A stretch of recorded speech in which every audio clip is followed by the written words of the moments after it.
You know the feeling? It's almost like clockwork. Oh, yeah. It's 2 o'clock in the afternoon, you're sitting at your desk, staring at your monitor, and suddenly this overwhelming wave of exhaustion just washes right over you. Right, like you hit a wall. Exactly. Your brain feels like it's trying to function while completely submerged in thick, heavy mud. Yeah, it's brutal. And, I mean, what do most of us do in that exact moment? The instinctual reaction is to just reach for another massive cup of coffee. Or wander into the break room for some, like, highly processed, sugary snack just to stay awake. Right, but it's a completely universal experience. It really is. But unfortunately, that reaction, grabbing the coffee or the sugar, it traps you in a pretty unforgiving cycle. Because it's temporary, right. Exactly. You get a temporary jolt of artificial energy, sure, but it's inevitably followed by an even harder biological crash, like an hour later. Which is exactly what we're tackling today. Yeah. In this deep dive, we're taking the clinical research and performance science notes you shared with us, and we're going on a bit of a mission. I love a good mission. Right. We're going to dismantle the actual root cause of this afternoon energy crash. And more importantly, we're going to explore the biology of how you can stabilize your blood glucose. Using some highly targeted, completely zero-cost protocols. Like, we're talking real, actionable science here. And that's such an empowering shift in perspective, I think. Absolutely. Because our goal for this deep dive is to move you from being, a passive victim of that afternoon fatigue. Someone who just accepts the brain fog as an inevitable part of the workday. Right, exactly. To move you from that to being an active architect of your own daily vitality. I love that phrase, active architect. Thanks. But it's true. Your energy levels really aren't random. No, they aren't. Once you understand the microscopic events happening inside your body after you eat, you can actually take control of them. Okay, so let's unpack this, because before we can even talk about how to fix the crash, we need to address the excuses we tell ourselves. Oh, there's so many. There's this super pervasive narrative in corporate culture that this 2 p.m. slump is just a natural, unavoidable part of the human circadian rhythm. Right, the old afternoon lull. Like, we're just programmed to power down in the afternoon. Yeah, and that's the first major myth we need to get out of the way. It's a myth. Completely. I mean, we tend to write off that paralyzing fatigue as just the body's natural clock winding down. Yeah, that's what everyone says. But blaming your circadian rhythm completely ignores the actual metabolic mechanisms that are driving the exhaustion. So it's just an excuse. It's a convenient excuse, yeah, but it's biologically inaccurate. Okay, then what about the second myth? Because this is the one I hear constantly. Let's hear it. The idea that eating a large lunch makes you sleepy simply because all of your blood has to rush downward into your stomach to process the meal. Ah, yes. Which somehow, deprives your brain of oxygen. I've literally been told that my whole life. Most people have. So wait, the whole food coma from blood rushing to my stomach thing isn't real? It's largely a myth, yes. Yeah. Now, to be fair to the origin of that idea, the highly complex process of digestion does require energy. You're right. And it absolutely initiates a shift toward your parasympathetic nervous system. Which is commonly known as our rest and digest state. Exactly.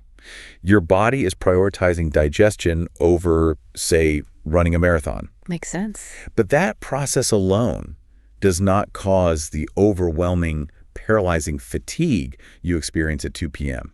Okay, so what does a normal shift feel like then? A normal digestive shift just feels calming, maybe a little relaxing. Oh, okay. When you're feeling that heavy brain-fogged inability to keep your eyes open, that's actually a metabolic distress signal. Wait, a metabolic distress signal? Yes. That sounds so much more intense than just, I ate a big sandwich. Well, it's a very intense internal event. I guess so. The crash you feel is a direct result of severe glycemic volatility. Glycemic volatility. Yeah, Okay. It's not a lack of caffeine, and it's certainly not a simple shift in your blood circulation. It is a volatile, chaotic roller coaster of blood glucose and insulin production happening on a microscopic level. Which, honestly, is a huge relief to hear. Why is that? Because if it's just blood sugar volatility, that means it's something we can actively manage. Oh, absolutely. We can eliminate the crash entirely if we just learn how to smooth out that roller coaster. That's exactly it. So, what exactly is causing this massive biological spike and dip in the first place? Well, to understand that, we need to look at what happens the moment you finish a lunch that's heavy in refined carbohydrates. Or lacking in dietary fiber, right? Right. As your digestive system breaks down that food, it gets converted into glucose. Okay. Glucose is a simple sugar, and it's an absolutely essential energy source. It's the fuel. Exactly. In fact, it's the primary preferred fuel for the demanding operations of your brain and your skeletal muscles. Okay, so my blood gets flooded with this sugar. How does the body actually get that sugar out of the blood and into the muscles where it belongs? That is where your pancreas comes in. Ah, the pancreas. Your body has strictly controlled limits on how much glucose should be floating around in the blood at any given time. It wants to keep things balanced. Yes, homeostasis. Yeah. So to manage this sudden, massive surge of sugar, your pancreas secretes a wave of insulin. And insulin is the hormone that essentially acts as a key. Perfect analogy. Yeah. It unlocks your muscle and liver cells, pushing the glucose out of your blood and into those cells to be used for energy. Okay, so that sounds like a perfectly functioning system. Where does it actually go wrong? The problem is that our biological machinery isn't always perfectly precise when dealing with modern, highly processed diets. Oh, because the food is just so refined. Right.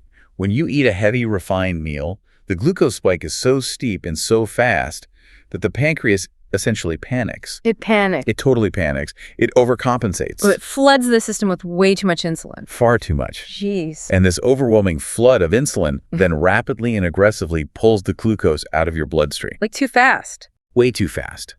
This causes a sharp, unnatural drop in your blood sugar levels. Which I think is clinically known as reactive hypoglycemia. You've got it. Reactive hypoglycemia. Wow. So the crash isn't actually from the food itself. Right. It's from our own body's panicked overreaction to the food. Precisely.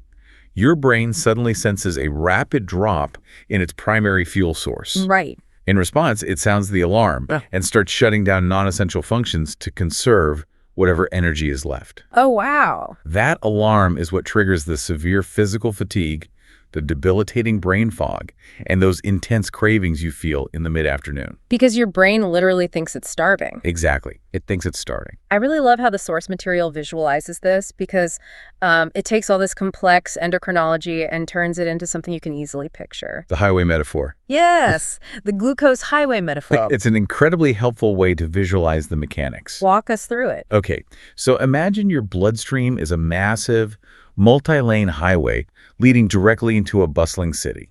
Okay, picture that. The cars driving on this highway represent the glucose molecules. Got it.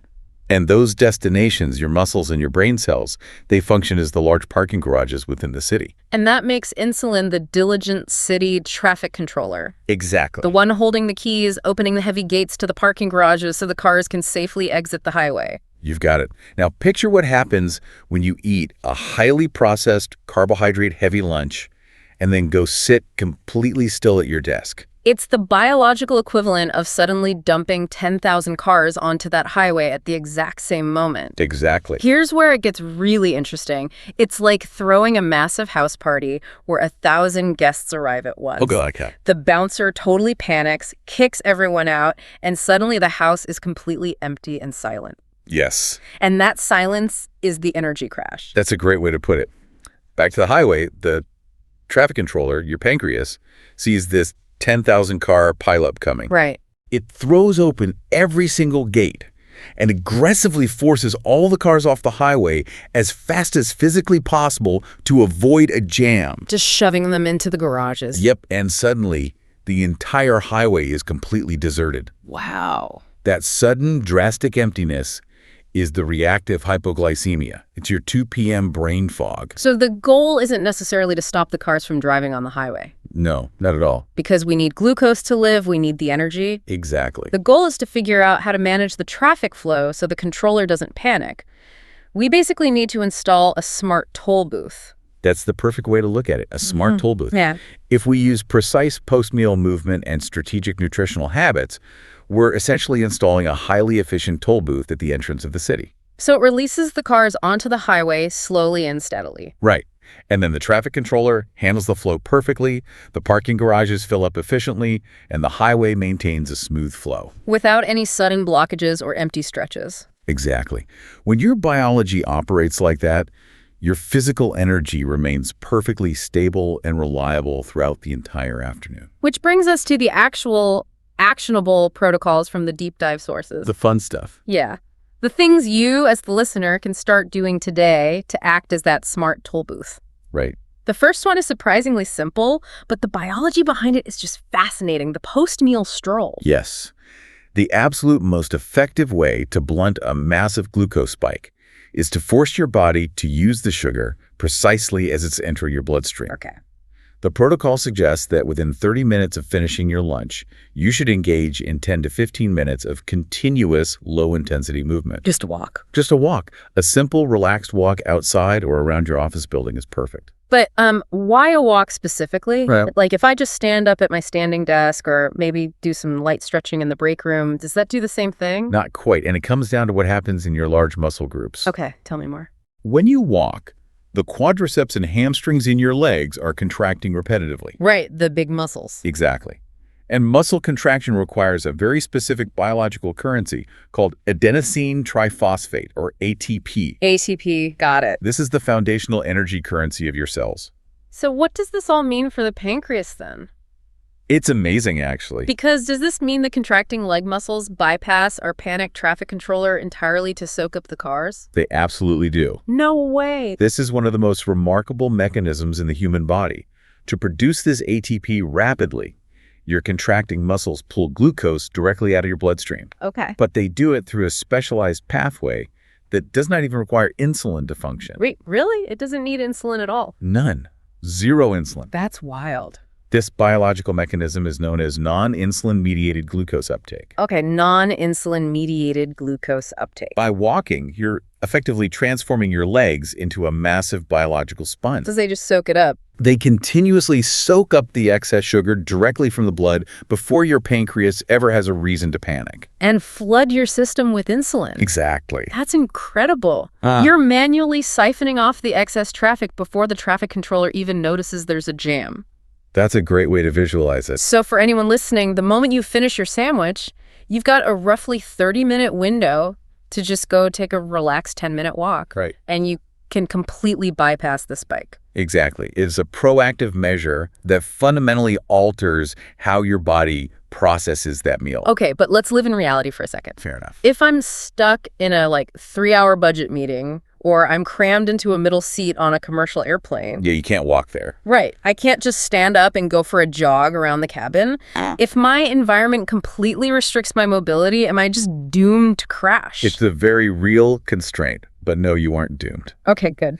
And that brings us to the second protocol from the clinical notes, which was specifically designed for these restrictive environments. The soleus push-up protocol. Yes. I had honestly never even heard of the soleus muscle before, looking at these sources. Where is it and why is it so special? So it's a powerful, highly specialized muscle located deep within your lower calf. Deep in the calf, okay. And it has a remarkably unique metabolic profile compared to other muscles in your body. What makes it unique?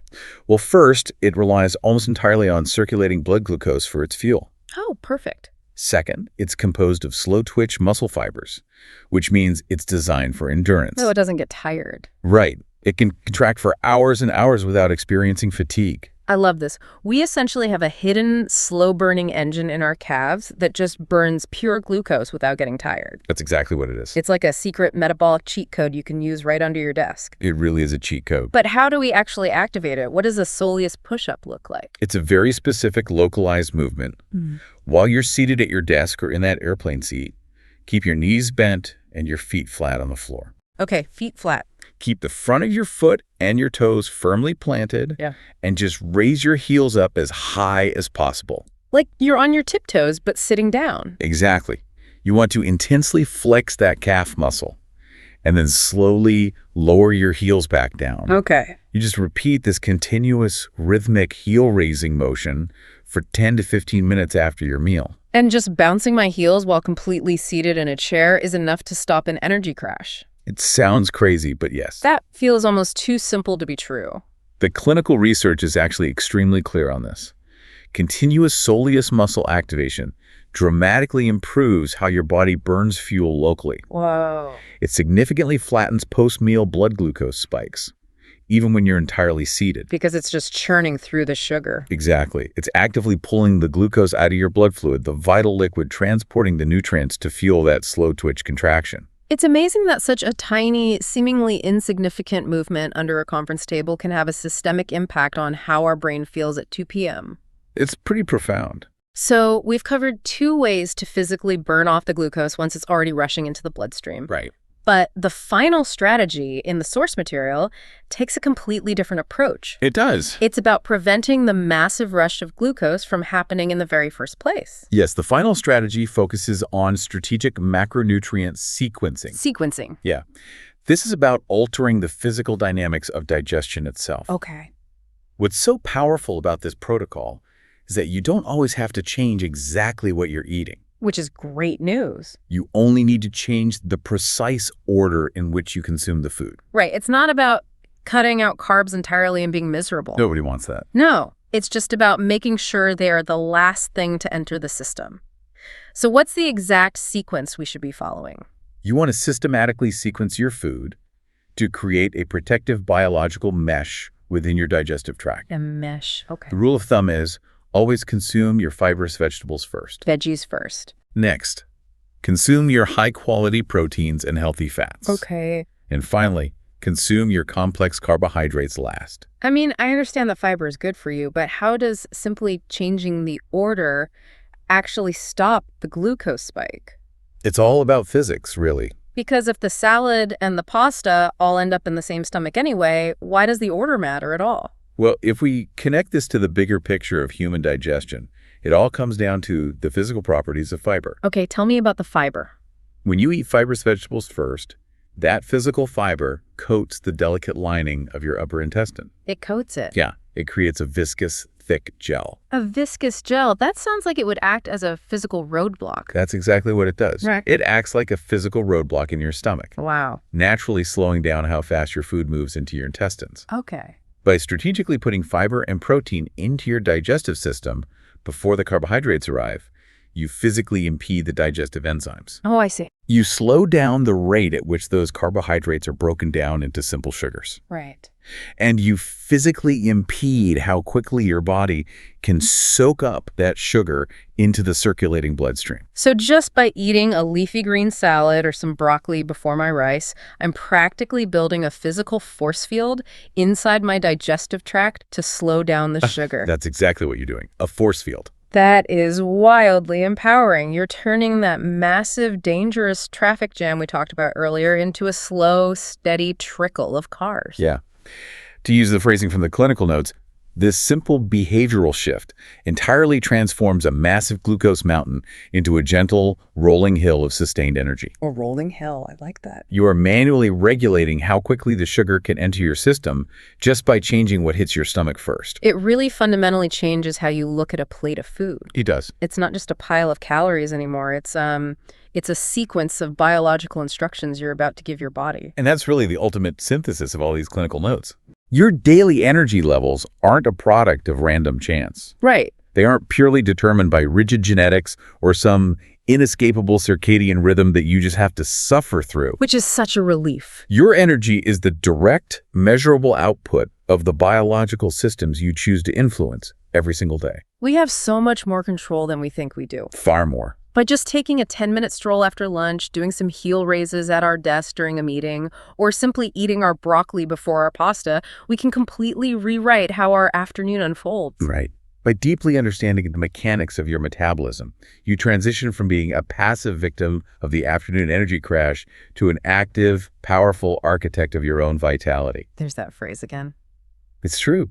You possess the incredible power to regulate your glucose, optimize your insulin response, and permanently reclaim your cognitive focus. And it doesn't cost anything. Exactly. It only requires the deliberate discipline to implement these small, entirely zero-cost behavioral shifts. Which brings us to the end of today's deep dive. This was a fun one. It really was. But before we go, looking at all this science, well, looking at it really leaves me with one lingering thought. Oh, yeah. Yeah. If our leg muscles and our soleus can essentially bypass the pancreas entirely to soak up sugar just through gentle, low-intensity movement, Right.